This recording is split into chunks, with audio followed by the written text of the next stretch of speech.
नमस्कार विद्यार्थी मित्रांनो. आज आपण इयत्ता 8वीच्या मराठी सुलभ भारती या पाठ्यपुस्तकातील तिसरी कविता प्रभात ही शिकणार आहोत. कवितेकडे जाण्यापूर्वी आपण कवींबद्दल माहिती घेऊया. या कवितेचे कवी आहेत किशोर बळी. त्यांचा जन्म दिला 1981. प्रसिद्ध कवी आहेत ते. त्यांचे पाकळ्या हा चारोळी संग्रह, पहाटेच्या प्रतीक्षेत, अक्षरांचे सूर हे काव्यसंग्रह, धुम्मस हे वऱ्हाडी स्तंभलेखन इत्यादी लेखन प्रसिद्ध आहे. अनेक चित्रपटांसाठी त्यांनी गीतलेखनसुद्धा केलेले आहे. काही मालिका आणि चित्रपट यातून त्यांनी अभिनय म्हणजेच ॲक्टिंगसुद्धा केलेली आहे. त्यांचे हास्यबळी.com या प्रबोधनपर एकपात्री कार्यक्रमाचे राज्यभरात सुमारे 300 प्रयोग झालेले आहेत. त्यांना तुका म्हणे काव्य पुरस्कार, स्वर्गीय यशवंतराव दाते संस्थेचा विनोदी लेखन पुरस्कार, राष्ट्रसेवा दलाचा समाज शिक्षक पुरस्कार अशा अनेक पुरस्कारांनी सन्मानित करण्यात आलेले आहे. कविता जी आहे प्रभात, या कवितेची मध्यवर्ती संकल्पना जी आहे ती आपण समजून घेऊया. तर कवितेची मध्यवर्ती संकल्पना अशी आहे की विज्ञान आणि तंत्रज्ञानाचं हे जे टेक्नॉलॉजीचं जे युग आहे, मॉडर्न टाईम जो आहे हा, तर या युगात ज्ञानाची नवनवी दालने खुली होत असतात. ज्ञानाची नवनवी दालने म्हणजे खूप साऱ्या अपॉर्च्युनिटीज आपल्याला नवीन म्हणजे खूप काही नवीन वेज ओपन होत असतात नॉलेजसाठी. ज्ञानाच्या म्हणजे नॉलेजच्या. नव्या पिढीला कलागुणांच्या विकासाच्या नव्या संधी मिळतात. आपल्यातलं जे टॅलेंट असतं तर त्या टॅलेंटसाठी वेगवेगळ्या अपॉर्च्युनिटी आपल्याला मिळतात, म्हणजे त्या टॅलेंटनुसार काम करण्याच्या संधी मिळतात.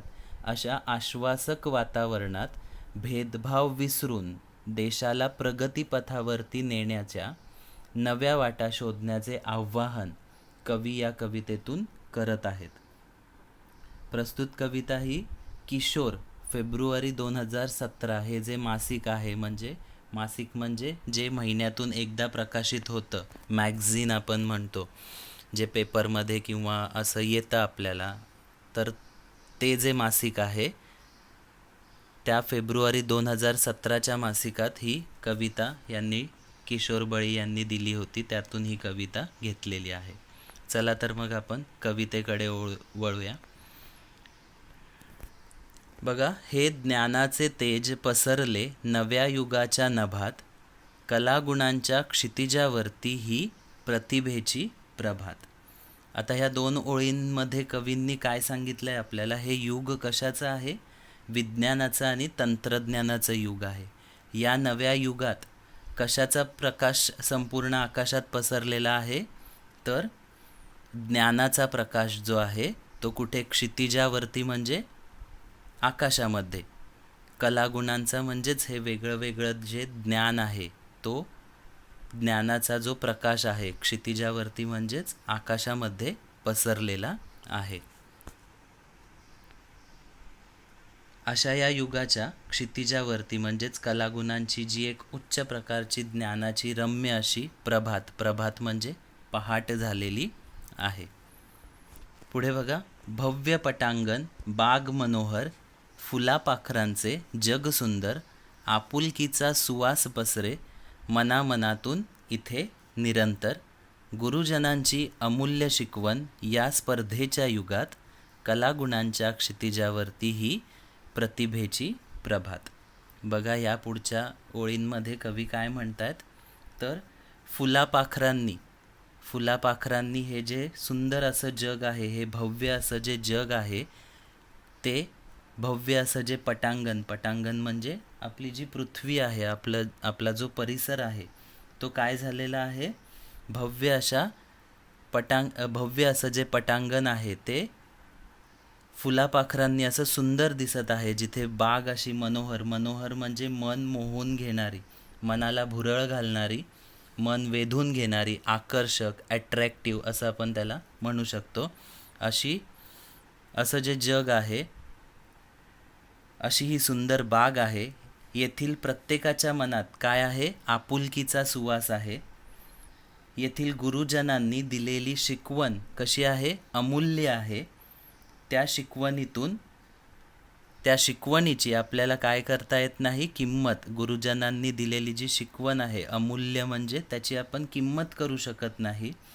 त्या शिकवणुकीची किंमत आपण करूच शकत नाही, कारण आपल्याला त्यांनी जे ज्ञान दिलेलं आहे त्या ज्ञानातूनच आपण मोठे होत असतो.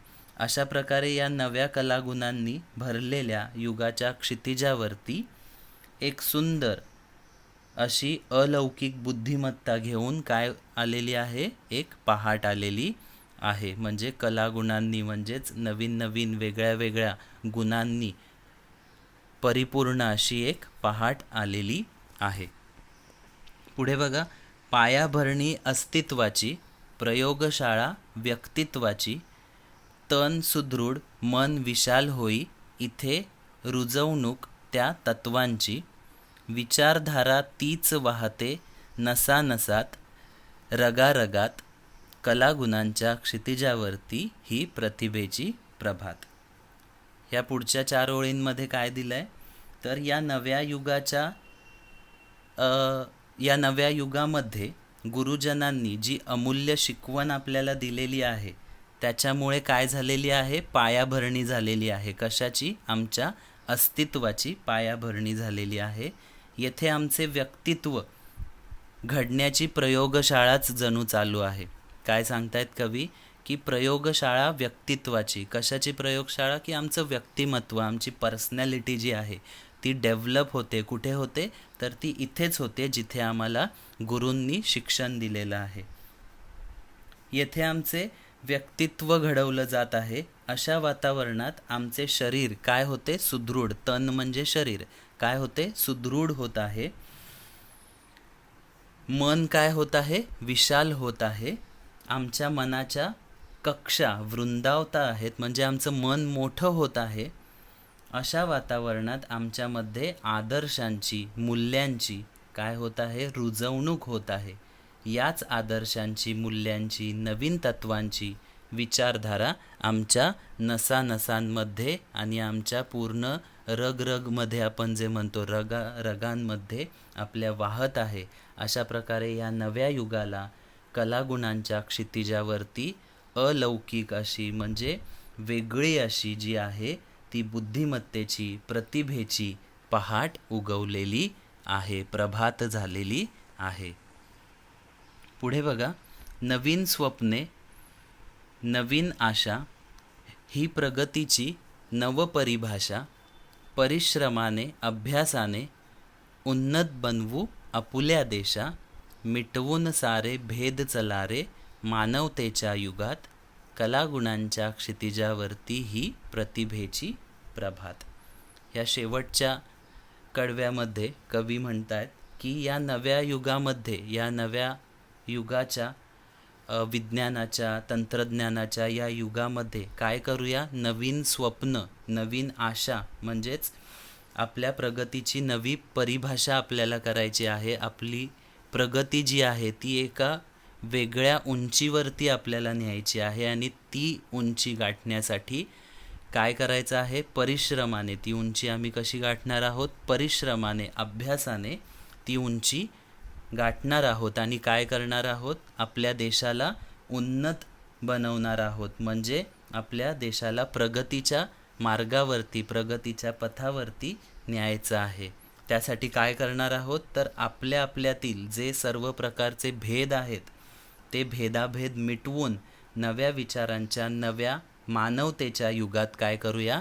प्रवेश करूया. आणि अशा प्रकारचं जे वेगळं असं कलागुण आहेत आपल्यामध्ये ते आकाशावरती, म्हणजेच क्षितिजावरती, म्हणजे आपल्या बुद्धीच्या पातळीवरून वरच्या लेवलला आपल्याला जायचं आहे आणि वेगळं काहीतरी शिकायचं आहे. आणि त्या वेगळ्या सगळ्या गोष्टी एकत्र करून आपला देश आपल्याला पुढे न्यायचा आहे, एका विशिष्ट उंचीवरती पोहोचवायचं आहे. आणि त्याच्यासाठी ही झालेली पहाट आहे, असं आपल्याला कवी सांगत आहेत. सर्वांना ही कविता नक्कीच समजली असेल अशी मी अपेक्षा करतो. आपण एकदा पुन्हा सर्व कविता वाचून घेऊया. हे ज्ञानाचे तेज पसरले नव्या युगाच्या नभात, कलागुणांच्या क्षितिजावरती ही प्रतिभेची प्रभात. भव्य पटांगण बाग मनोहर, फुलापाखरांचे जग सुंदर, आपुलकीचा सुवास पसरे मनामनातून इथे निरंतर. गुरुजनांची अमूल्य शिकवण या स्पर्धेच्या युगात, कलागुणांच्या क्षितिजावरती ही प्रतिभेची प्रभात. पायाभरणी अस्तित्वाची प्रयोगशाळा व्यक्तित्वाची, तन सुदृढ मन विशाल होई इथे रुजवणूक त्या तत्वांची. विचारधारा तीच वाहते नसानसात रगारगात, कलागुणांच्या क्षितिजावरती ही प्रतिभेची प्रभात. नवीन स्वप्ने नवीन आशा ही प्रगतीची नवपरिभाषा, परिश्रमाने अभ्यासाने उन्नत बनवू आपुल्या देशा. मिटवून सारे भेद चला रे मानवतेच्या युगात, कलागुणांच्या क्षितिजावरती ही प्रतिभेची प्रभात. धन्यवाद.